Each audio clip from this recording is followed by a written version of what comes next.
Hello dear students, आजच्या व्हिडिओमध्ये आपण इंजिनिअरिंग ऍडमिशन प्रोसेसच्या सर्वात महत्त्वाच्या मुद्द्यावर डिस्कस करणार आहोत आणि तो आहे कॅप राऊंड. सो यावर्षी सीईटी सेलने कॅप राऊंड मध्ये काही मेजर चेंजेस केलेले आहेत, ज्यामध्ये एक ऍडिशनल कॅप राऊंड जो आहे हाही इंट्रोड्यूस केलेला आहे, तो म्हणजे आहे कॅप राऊंड 4.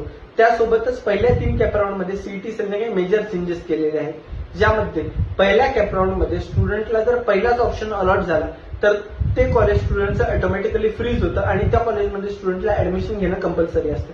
तसेच दुसऱ्या कॅप राऊंड मध्ये पहिल्या 3 ऑप्शन पैकी एक जरी ऑप्शन स्टुडंटला अलॉट झाला तर ते ऑटोमॅटिकली फ्रीज होतं आणि तिथे स्टुडंटला कंपल्सरी ऍडमिशन घ्यावं लागतं.